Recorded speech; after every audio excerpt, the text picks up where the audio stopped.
أعوذ بالله من الشيطان الرجيم. بسم الله الرحمن الرحيم. الحمد لله رب العالمين، والصلاة والسلام على خير خلقه محمد وآله الطيبين الطاهرين. Before I start, I give you the reference for an ayah which I mentioned last Sunday, when Allah subhanahu wa ta'ala tells Ibrahim, the Prophet Ibrahim alayhi salam, that I have appointed you as an imam. And he asked for his progeny, and the reply from Allah was that my covenant does not reach the unjust. To mix or to combine these two elements in the ayah, imamah and covenant, and to understand that covenant is nothing but imamah or divine leadership. The reference for that is in Surah number 2, ayah 1 to 4. وإذ ابتلى بسم الله الرحمن الرحيم وإذ ابتلى إبراهيم ربه بكلمات فأتمهن قال إني جاعلك للناس إماما قال ومن ذريتي قال لا ينال عهدي الظالمين. So it is in ayah 1 to 4 from Surah Al-Baqarah, Surah number 2. We spoke about the arguments regarding the existence of God, and I start with some revision to show that in theology normally there are different methods. One is called the arguments, the ontological argument, and this is taken from the Greek word onto, which means existence. So any discussion which is based on the concept of existence itself, al-wujud, and finding two divisions of wujud or existence. One was the inherent and the other one was the acquiring, and ending up with every acquiring quality, especially every acquiring existence or existent, must end up with the inherent. This is the whole idea in the ontological argument. Then we have the cosmological argument, and this is based on what normally we call it physics or natural science, chemistry, and so on. It can be summarized in few words. First, that every effect needs a cause. And this idea of causality, مبدأ العلية, this idea of causality, this aspect of causality is so important that no progress can be made in any branch of science without relying on it. When in medicine, for example, a doctor finds out or faces an ailment, infection, he tries to search for the source and for the cause of that infection until he finds this diagnosis, to know exactly what caused that ailment, then try to find what is suitable to cure that ailment. In physics, in mathematics, in all branches of knowledge, we need this causality. And it is accepted within the cosmological argument that no effect can exist and stands for itself without the suitable cause. Another face or presentation or demonstration of this argument is that every movement needs a mover. The Greek philosopher Aristotle considered this one of the most accurate ways of proving the existence of God. Indeed, it is said that a lady who was trying in the old days, now you have the technical and contemporary methods of weaving and clothing and things like that. But in the past, it was very, very difficult for ladies to take, for example, the wool from a goat or a sheep, then try to make the threads out of them, prepare them to weave a cloak or a shirt or whatever. So they needed a special tool which needed to be moved by their hands. And an elderly lady was asked, what is your proof or argument about the existence of God? In a very simple way, she said, I see that whenever I move this wheel, I move my hand, this wheel is moving. Whenever I stop, it stops. So it doesn't move, it doesn't rotate for itself. It needs an arm or a hand to cause it to move. What do you think about the stars and the sun, the moon, and the whole solar system? We call it solar system, okay? What do you think about them moving and rotating and having this? Definitely they need a mover. It can be very, very simple to present or to demonstrate the way of argument. But if we go to a professional professor like a Greek professor like Aristotle, we find that he uses that as very, very philosophical way to move from the motion to the mover. And according to him, the one who causes the whole solar system, the whole planets, and everything to move in very, very precise and calculated way, you call him nature, but those who believe in God call him Allah, God. We are not discussing the issue of naming.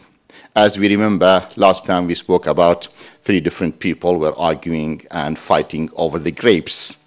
One in Farsi, another one in Arabic, and the third one in English. They all wanted something which exactly was the same, but each one was using their own language. No. We are talking about the subject itself, not about the wording. Now, the third method is the teleological argument. And teleo, according to the Greek language, is the aim, the goal. So, there is a design. There is an aim, and everything is moving towards a goal, the final aim. And this proves that there is a design. And every design needs a designer. And the greater and the deeper, the more accurate the design, the more capable is the designer. You may find a painting or drawing which is very, very simple, just a flower, for example. And you would definitely see that there was a boy or a girl, year 5 or 6 in the school, who painted this picture of a flower.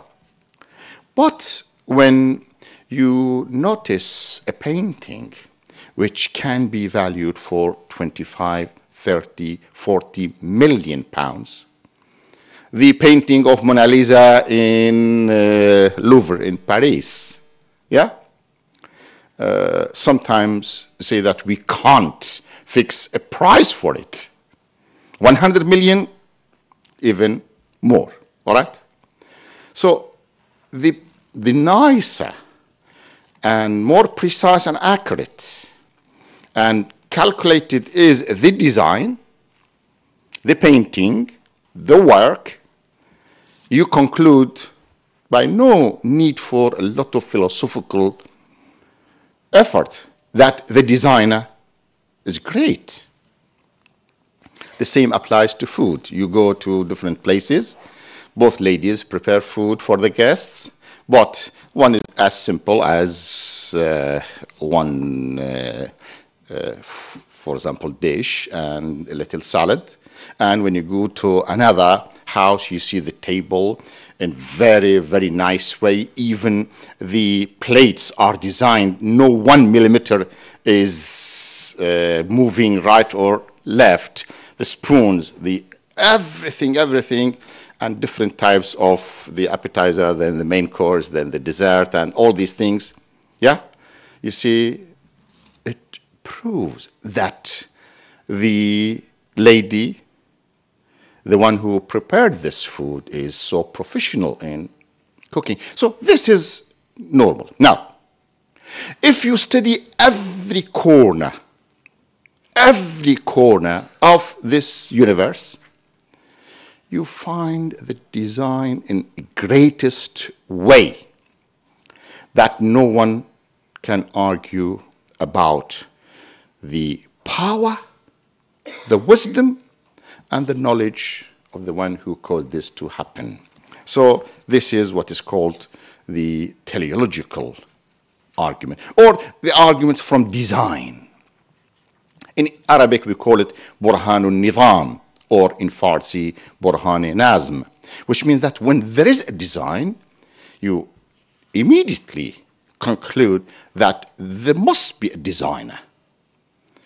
And again, we are not talking about the name. Call him the great designer who is wise and knowledgeable. Call him omnipotent and omniscient. Omnipotent, the most powerful; omniscient, the most knowledgeable or knowing. Or call him Allah. Call him Khuda or God.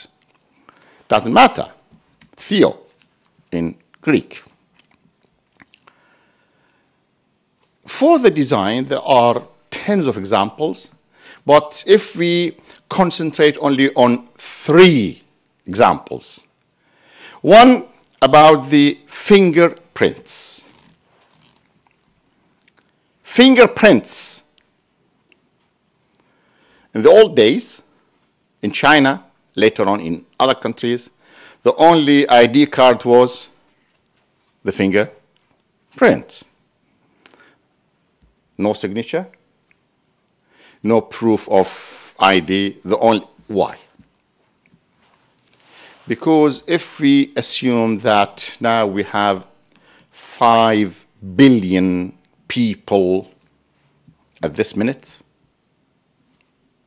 no 2 of them have the similar pattern on the fingerprint. Who did that?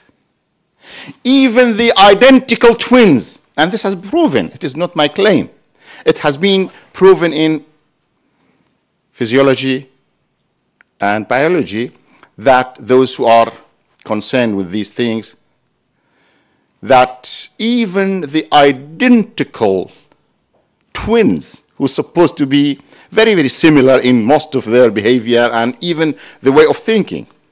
In Najaf, I used to see 2 twins, 2 brothers.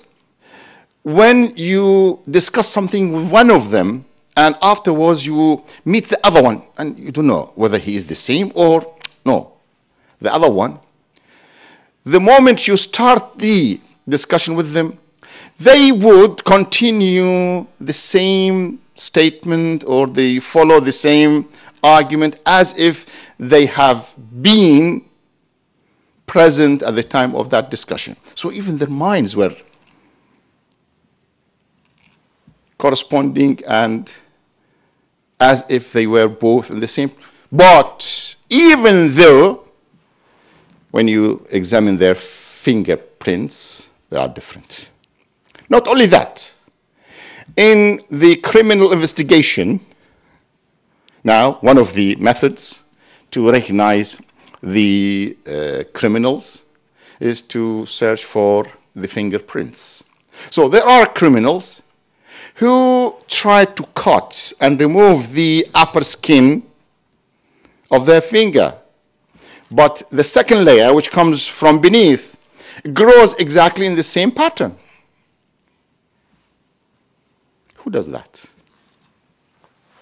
This only very, very simple sign of the design, or what we call it the teleological arguments in theology or Islamic philosophy. The characteristics of water, why it boils under 100 centigrade and freezes and then above 4, only 4 degrees. Why, I mean, if you have studied physics and chemistry better than me, I don't have to teach you or remind you of that. But if you study the characteristics of water, you see there are tens of designed calculations there. And the third example is about the structure of atom.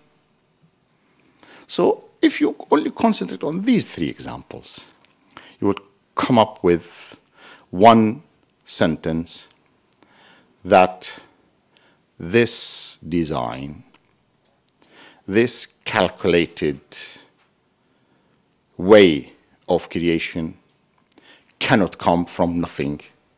It must come from a wise, powerful, all-knowing source whom we call God or Allah.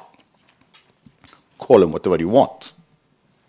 But know that he is the source of existence.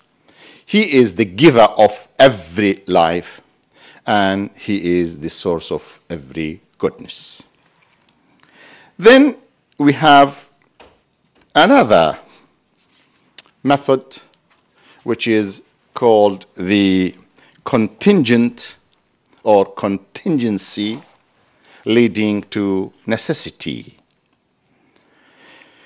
According to the great Muslim philosopher Ibn Sina, in Arabic we call him Ibn Sina. In Iran they call him Bu Ali Sina. In the West they call him Avicenna. Whether we call him Avicenna, Ibn Sina, Bu Ali Sina, all refer to the same person. He wrote 2 great books. In fact, his shrine is in Hamadan, Iran. He wrote 2 great books, one in philosophy and one in medicine. The book in philosophy called Shifa, the book of healing, and the book in medicine is called Al-Qanun fi al-Tib, the canon. Both of them, both Al-Shifa and Al-Qanun, for many, many centuries were good references for all academics and universities, even not too far from our time. They were studying what Ibn Sina or Avicenna explained in his book Al-Shifa and in his book Al-Qanun. So, according to him, this is the very important way that when we face everything which is possible existent, and the word for it is contingent, yeah, it must end up with something necessary existent. ممكن الوجود leading to wajib al-wujud. So I'm not going to go in details about that, because I think that the previous words about ontological, cosmological, and teleological give us some idea about the way we are thinking. And let's end up this discussion with one word, that whatever we believe in and argue and try to discuss needs the light from Allah subhanahu wa ta'ala to shine within ourselves and guide us to the right path. Why? Because Allah himself in the Quran describes himself as what? Allahu Noor Al-Samawati wal-Ard. مثل نوره كمشكاة فيها مصباح. Allah is the light of the heavens and earth. Definitely, this light is not only physical, it must be greater and deeper than what we describe it as this light, that we touch it, we feel it, we look at it, we reflect to it. No, it is deeper than that. And the Prophet Muhammad sallallahu alayhi wa alihi wasallam describes the knowledge again, that ليس العلم بكثرة السؤال ولكن العلم نور يقذفه الله في قلب من يشاء. So knowledge is not only the result of discussion and discourse. No, it needs a light from God to be put in the heart of people. And this heart, we are not referring to that muscle which pumps the blood to circulate within us. No, heart is, in the Islamic terminology, the heart, according to Islamic terminology, is the center of awareness, not necessarily this muscle which pumps the blood. Okay, we spoke about the oneness of God, and we said that if we agree that Allah subhanahu wa ta'ala is the most perfect and pure existent and the source of existence, so it encompasses, or he encompasses everywhere and every corner of the world. So it is no, there is no space left for another to come and say, okay, we have the second or the third God. If he is the source of existence, he will be one and not but one. We discussed the matter of wasila and how Allah subhanahu wa ta'ala considers all natural causes, the prophets, people, as tools and means to transfer his power into the world. So we don't agree with those who say that if you believe in wasila, or if you believe in anyone else has any role in the world as shirk, you say no. If, God forbid, someone compares other than Allah to Allah, associate other than Allah with Allah, that's shirk. That leads to disbelief. But if you consider anything other than Allah subhanahu wa ta'ala as means used by Allah to convey and to transfer his power, then he is the only Al-Qawi, Al-Aziz, Al-Salam, Al-Mu'min, Al-Muhaymin. And by the way, when you leave this hall, you take a copy of what I promised you from the commentary on Surah number 17. The third section of the book speaks about the divine attributes and the most beautiful names of Allah subhanahu wa ta'ala. We spoke about Shafa'ah, the intercession, and we had a deep and thorough discussion about it from the Quran itself. Now, there are two subjects about the existence of God and the belief in Allah subhanahu wa ta'ala, we have to complete them today and move to the prophethood. These two are the issue or the subject of free will and the problem of evil.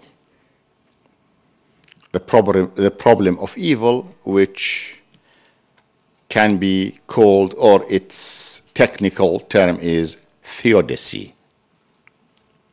Theodicy. Let's start with free will. Are we free to choose whatever we decide in our lives? Or, as many people say, that it is written here and I can't change it? Is there predestination? Predestiny? It's something fixed which I can't change it? Do I have free will, or I am forced and I cannot change anything in my life? Normally, we discuss this subject in the courses for theology in 5 days or 5 lectures, 90 minutes each. So I'm trying to summarize that for you because it is only to take some 15 minutes of our discussion today. We have to cover other subjects. Let's summarize it. If I compare between two incidents, a piece of rock is separated from the mountain, slips down, and attacks or hits somebody's head, hand, or foot. This is one example, or one picture. The other picture is Mr. X carries a big stone and smashes the head of someone else. Call him Mr. Z. I ask you, be logical. Are these two incidents, these two pictures, these two actions are exactly similar and the same? Can you say that Mr. X, when he threw the stone on Mr. Z's head and smashed it, is exactly as that piece of rock which was separated from the mountain and slipped down? Can you say that? Of course no. Because there is no will. There is no option. There is no way to decide or not to decide, to do or not to do. It, for whatever reasons, separates from the mountain. Then the gravity brings that piece of rock, to down the valley, and suddenly or accidentally somebody is passing through and hits his foot or head. There is no intention, there is no plan, there is no will. We can't understand that there could be any will or any decision by the rock to do so. But the person is created with the power of will, which he can do it and he can refrain and stop doing it. So, is it right? Is it just? Is it fair? Is it reasonable to say that both are equal, both pictures and both actions are equal, and we treat them in the same way? No.